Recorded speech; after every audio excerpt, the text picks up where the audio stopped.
Welcome back. AmaXhosa King Zwelonke King Sigcawu has died. This was confirmed by his uncle Nkosi Xhanti Sigcawu. The king was rushed to hospital last night. For more on this story, we're joined on the line by Prince Ntsindiso Mdunyelwa. Thank you so much, from Contralesa, the youth wing of Contralesa. Thank you so much for joining us.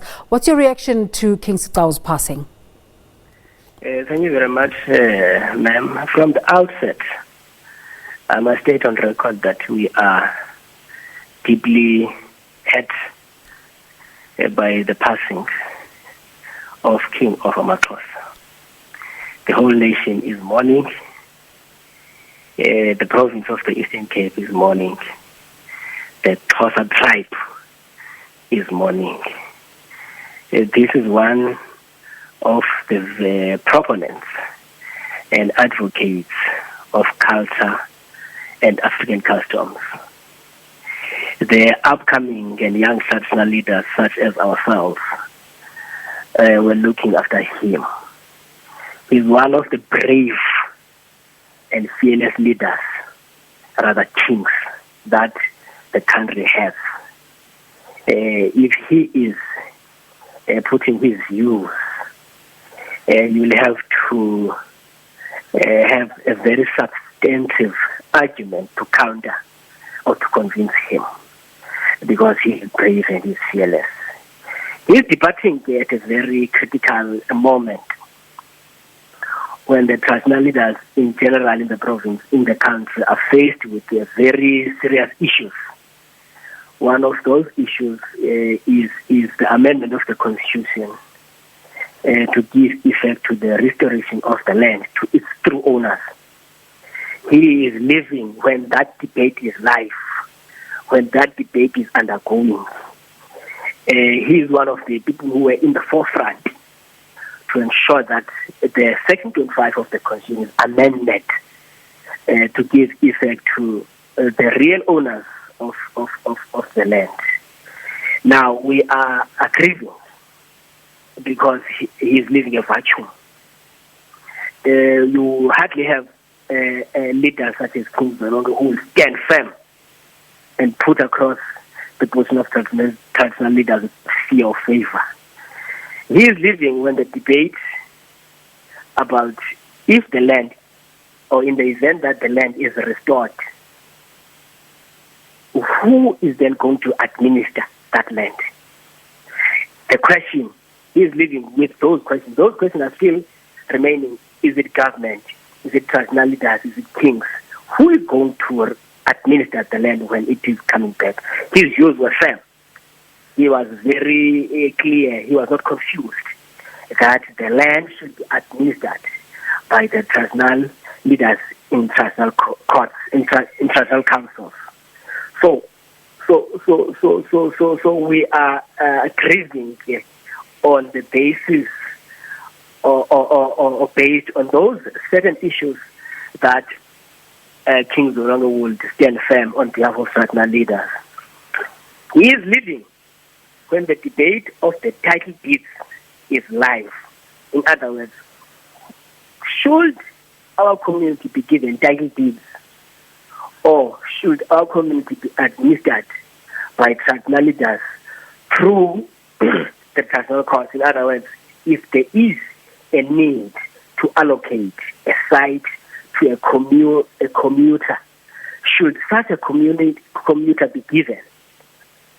Should such a household be given a title deed, or should such a household not be given a title deed but be administered by the traditional court? His views were firm that you don't have traditional leaders, or rather we should not give title deeds, because title deeds will have its unintended consequences.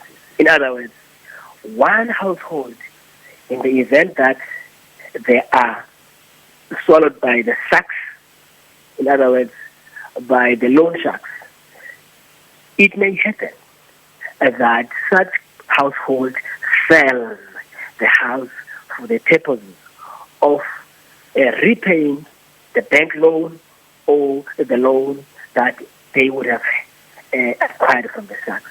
So there are a lot of debates that are alive that require firm, fearless, unconfused leaders that will give a direction.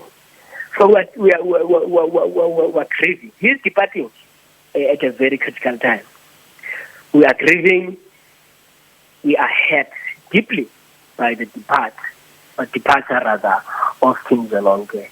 That is what we are saying as a Contralesa meeting of the province, that may the soul of our brave and fearless King Zwelonke rest in peace. His youth will remain with us. He shall take from where he has left to advance and protect the transnational system in South Africa. We understand that the traditional leadership is under attack. We need leaders that can stand and speak on behalf of its communities.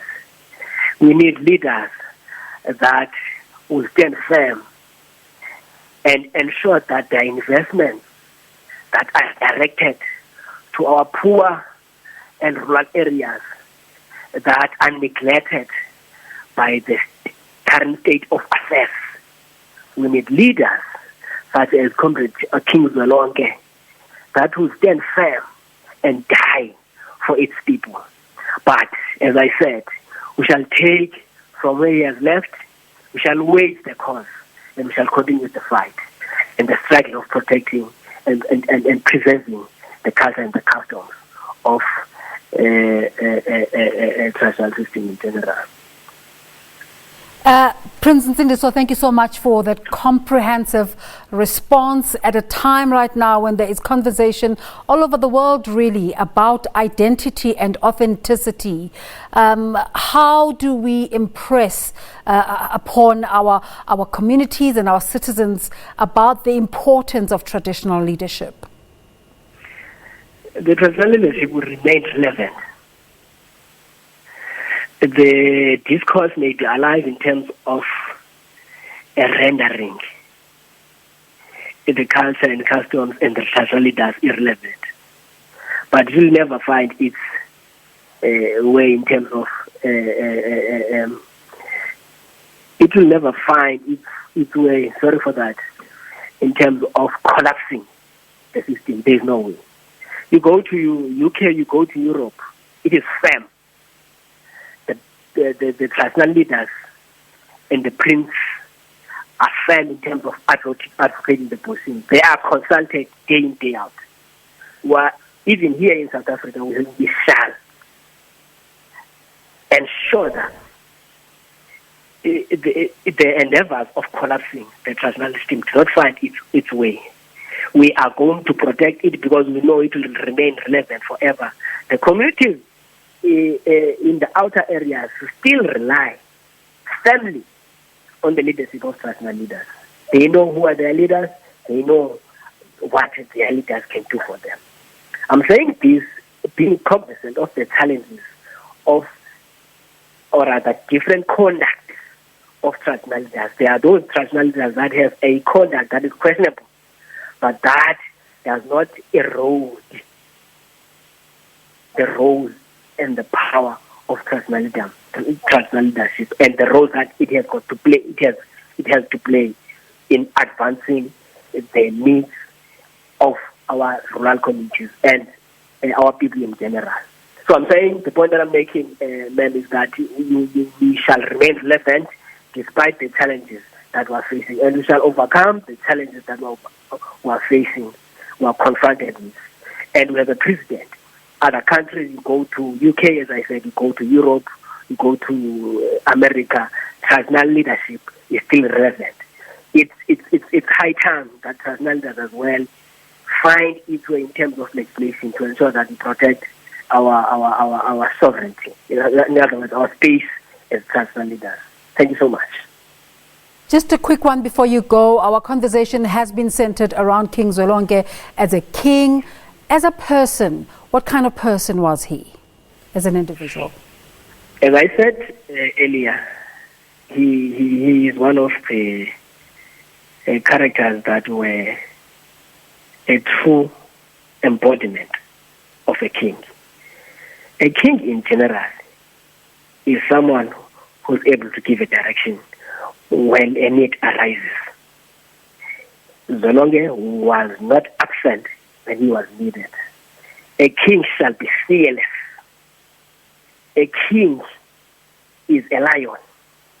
A king is brave. Zwelonke was brave. Zwelonke was not confused. So he's one of the characters that were not shaken by the questions and the challenges that are facing the traditional leadership. He will remain firm in terms of advocating for the needs of his people, for the needs of traditional leadership system, and for the needs of traditionalism in general. He will question the government. Remember, the government at some point subsidizes the kings, so you would expect some subjectivity, but he will remain objective in terms of ensuring that he does not compromise the system, the traditional leadership system. So he's one of the kings that we're relying on, and he's one of the kings that when there has been a discourse and resolution on the issue, he will stand firm to proclaim the resolution of the traditional leaders. That is why today we are saying he's leaving a huge gap, he's leaving a vacuum. But we trust in God and our ancestors that God does not leave. The vacuum will be occupied. Maybe that's the point that I'm making. So despite the grieving, we remain hopeful that there is going to be a leader who's going to emerge to close his gap. Nkosi siyabulela. Thank you very much, ma'am. Prince Ntsindiso Mdunyelwa there of Contralesa, the youth wing, talking to us about the passing of King Zwelonke Sigcawu.